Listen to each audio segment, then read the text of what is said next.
В эфире программа «Актуальное интервью». Конституцией России гарантировано право каждого на труд в условиях, отвечающих требованиям безопасности и гигиены. Но нередки случаи, когда это право существенно нарушается работодателем. Какую роль при этом несут правоохранительные и надзорные органы? В каких случаях работодатель несет уголовную ответственность за нарушение требований охраны труда? И как работнику не допустить нарушения своих прав? Об этом поговорим с прокурором отдела по надзору за процессуальной деятельностью органов Следственного комитета прокуратуры Республики Максимом Зарубиным. Максим Владимирович, здравствуйте. Добрый день. Как у нас в республике обстоят дела с охраной труда и имеются ли случаи существенных нарушений конституционных гарантий граждан в этой сфере? Да, к сожалению, существенные нарушения конституционных гарантий работников имеются. Обусловлено это прежде всего территориальным и климатическими условиями нашего субъекта, поскольку на территории субъекта расположено большое количество производственных объектов, деятельность которых интегрирована в экономические процессы, да, и в этой связи во главу угла ставятся результаты производства, а не безопасность работников. Так, по данным контрольно-надзорных органов, по итогам 2019 года на территории Республики Саха-Якутия зарегистрировано 311 случаев производственного травматизма на 128 предприятиях, из которых 19 с летальным исходом, то есть цифры достаточно большие. Расскажите, а какая ответственность предусмотрена за нарушение требований охраны труда? Ну, ответственность различная. В частности, Уголовным кодексом предусмотрена ответственность статьями 143, 216, 217. 143 статья она предусматривает уголовную ответственность за нарушение требований охраны труда, совершенное лицом, на которое данная обязанность возложена. При этом уголовная ответственность наступает только в случаях, если работнику причинен тяжкий вред здоровью, либо наступила его смерть. А есть особо квалифицированный состав, да, когда погибает два или более лица. Статья 216 предусматривает уголовную ответственность за нарушение правил безопасности при строительных работах. Диспозиция статьи аналогичная 143, да, и предусматривает необходимость наступления общественно опасных последствий в виде тяжкого вреда здоровью. Вот. И статья 217 – это уголовная ответственность наступает за нарушение правил безопасности при ведении строительных, промышленных работ на производстве средними объектами. Вот. Здесь стоит отметить, что под требованиями охраны труда понимаются государственные нормы и требования охраны труда, содержащие в федеральных законах и иных нормативно-правовых актах Российской Федерации, а также законах субъектов Российской Федерации. Расскажите, а какие меры принимаются для восстановления нарушенных прав?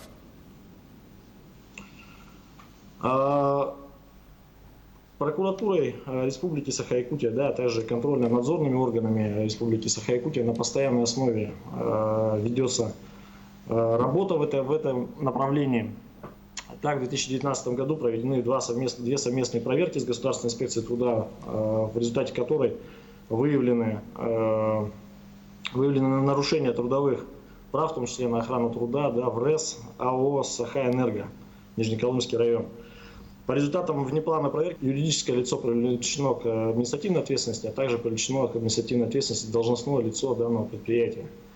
Вот. Но это не единичный случай, да, случаев на самом деле очень много. Постоянно работа ведется в этом направлении, отслеживаются нарушения имеющиеся и следует соответствующая реакция как надзорных, так и контрольных органов. Работа ведется полномерно в этом направлении. Кроме того, необходимо отметить, да, что при возбуждении уголовных дел по составам, указанным выше мной ранее, также ведется восстановление нарушенных прав. В этом случае в обязательном порядке в интересах работника заявляются гражданские иски для того, чтобы восстановить его нарушенные права и возместить моральный и имущественный вред, причиненный ему. Вот. Кроме того, следователям в обязательном порядке на основании статьи 158 Уголовно-процессуального кодекса вносится представление об устранении причины и условия совершения преступления, которые подлежат обязательному исполнению организациями. Дайте рекомендацию, на что необходимо обращать внимание, чтобы, так сказать, не стать объектом такого поведения со стороны работодателя. Ну, здесь на самом деле все просто, да, и банально. Каждый работник, который видит себя должностным лицом, там, либо работником, да, на предприятии, деятельность которого связана с работой на вредных объектах, да, либо со строительством, ну, вообще на любом объекте, где имеет место возможное причинение вреда здоровью, либо наступление смерти работника, да, обязан прежде всего перед тем, как приступить к выполнению работ, выяснить, какие нормативно-правовые акты регламентируют эту деятельность, задать соответствующие вопросы работодателю, имеется ли у него соответствующая квалификация, компетенция. Нередко отдельные работы выполняются на основании соответствующих разрешений, да, имеется ли у него это разрешение, лицензии и так далее. Вот.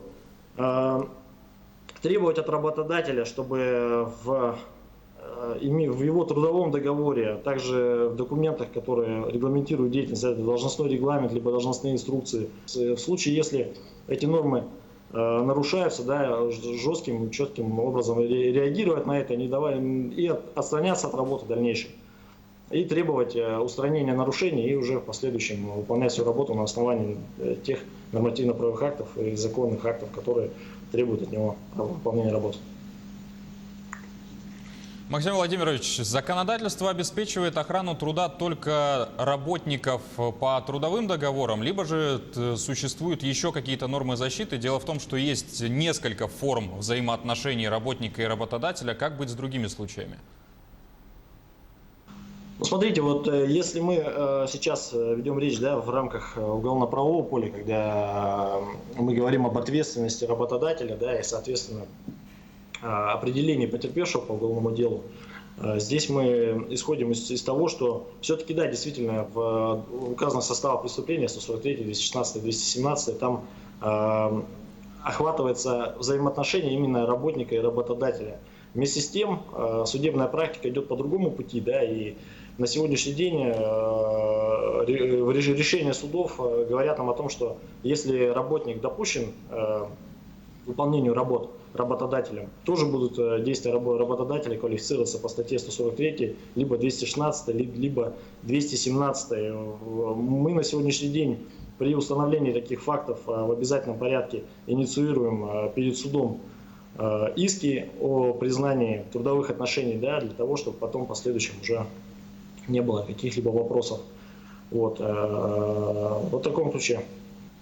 Часто ли жители республики обращаются в правоохранительные и контролирующие органы о фактах нарушения их требований и охраны труда?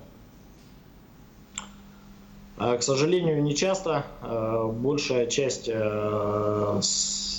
фактов фиксируется контрольно-надзорными органами, как прокуратура республики, направляются заявления, постановления в порядке статьи 37 Уголовно-процессуального кодекса, да, для решения вопросов привлечения к уголовной ответственности отдельных работодателей.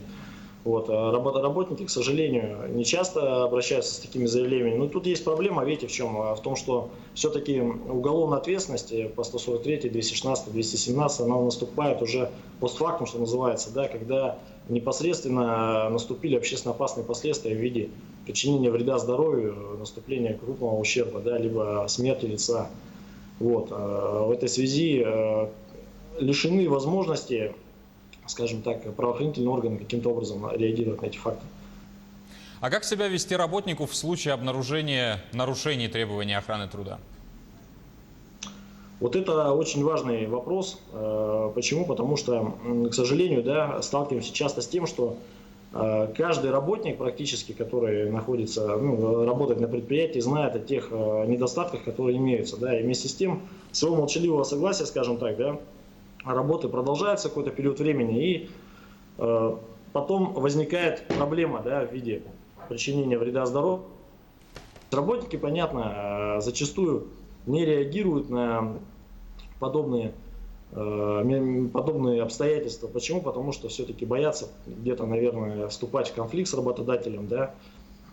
Вот. Но нужно помнить о том, что бездействие в этом случае может привести к плачевным последствиям. Будет под лупой, скажем так, рассматриваться, да, и будет даваться оценка как действиям работодателя, так и действиям работника, потому что львиная доля, на самом деле, заявлений и сообщений о преступлениях, которые поступают в органы Следственного комитета, да, все-таки выносится решение об отказе в возбуждении уголовного дела, поскольку зачастую нарушения допускаются все-таки работниками. То есть есть предписания, есть требования осуществлять работу таким образом, да, там, к примеру, использование средств защиты, использование определенных методик работы. Максим Владимирович, куда обращаться для обеспечения соблюдения работодателем требований законодательства? В случае, если на вашем предприятии нарушаются требования безопасности труда, необходимо обращаться прежде всего в прокуратуру, органы прокуратуры, Государственную инспекцию труда, где работают специалисты узконаправленные, да, которые непосредственно занимаются, задачи которой непосредственно входят в соблюдение и осуществление контроля за соблюдением конституционных прав и гарантий трудящихся именно работников. Вот это основные контрольно-надзорные органы, которые, скажем так, занимаются превентивными мерами в части недопущения нарушений конституционных прав и гарантий работников. Максим Владимирович, наша передача подошла к концу. Спасибо за беседу и удачи вам. Спасибо. О правах работников и самых часто встречаемых нарушениях в сфере труда мы говорили с прокурором Максимом Зарубиным. Это было актуальное интервью. Оставайтесь с нами.